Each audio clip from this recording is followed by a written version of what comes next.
So with the recent Pokemon update, we finally got to meet the leader of the loyal trio, Pecharunt. So what the heck is going on with it? Quick little summary of the event. If you haven't watched my video already, apparently Pecharunt was just hanging out and sleeping for a few hundred years, but then woke up again and decided to try taking over Kitakami. This was a Pokemon we had known about for a while through various hints, and you probably know most of that. But now we can start to piece together how it all fits into the Teal Mask DLC. So the loyal three bozos seem to come out of nowhere in order to throw hands with Ogerpon and its trainer. While we learn from each of these Pokemon's respective Pokedex entries that they become what they are due to the effects of the toxic chains that they all wear, it was only from the overworld map info during the DLC event that we learned they all desired something before being bestowed with these chains. Now with Pecharunt's Pokedex entries, we can see that the Mochi it creates is able to bring out the inner desires of those who eat it, as we see in how the characters act. Arvin is shy and insecure deep down, Penny has more energy than she lets on, and Nemona wants to battle. But along with this, they're all still under Pecharunt's control as stated in the Violet Pokedex entry. Specifically, it's described as it having chains, as we see in the animation for its signature move, Malignant Chains. More like Ligma Chains.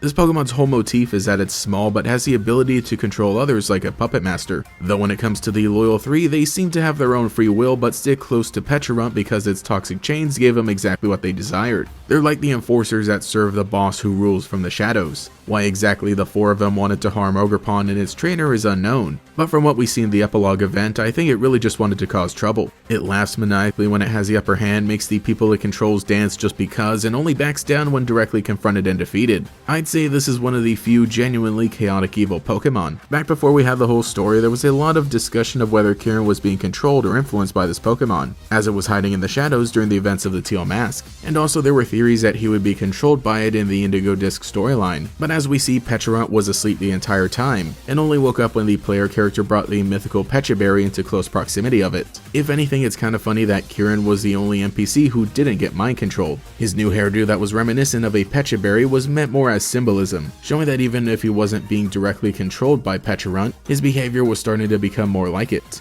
acting rude toward others and only focusing on his own selfish desires. With his whole reaction to each of these challenging situations and living with people who couldn't give him the help that he needed, we see his descent happen across the span of a DLC. I do like that he goes through this redemption arc, and once he grows and is reunited with friends, he's able to help overcome Pecharunt when it threatens his hometown. This being the full completion of his arc, he's confronting these selfish desires personified in a Pokemon. As for the hint of purple aura that we saw around Kieran's fist when he punched the memorial before the loyal three were revived, I had previously rationalized this as his negative emotions and strong desire that resonated with the toxic chains worn by the three Pokemon. I have theorized that the toxic chains were meant as a failsafe to bring them back to life should anything happen. And the idea of these being zombie Pokemon and how they return from the dead, it ties into how a horde of mindless bodies come together in the later event. It's all imagery that matches the zombie motif. And with Pecharunt itself being a ghost type, it seems as if its abilities extend to revival or at least reanimation, so long as those subjects are wearing a toxic chain. And it's not like we haven't seen something like this before. I mean, Ho-Oh revived its own trio of Pokemon.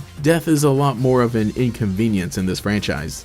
So those are my quick thoughts on Pecharunt and how it relates to the loyal three and Kieran. Like I said, I enjoyed the event. I don't think we need straight up answers on exactly everything that was going on. Like, ooh, explain this Pokemon's full power set. It's pretty basic and it just works. Having a dedicated event for a Pokemon like this, as well as wrapping up storylines with the characters, is a great idea, and I'm glad it looks like we're back to having events like this for mythical Pokemon. If anything, this is probably one of the most fleshed out compared to others in the past. Sure, they're cool, but they don't exactly give us much to work with in terms of lore. With Pecharunt, there are already a lot of hints and foreshadowing throughout the DLC that all came together in a neat way. Game Freak gave us enough pieces and trusted us to put it all together. It was so satisfying to follow the story as it developed, with game assets and visuals continuing to build until release.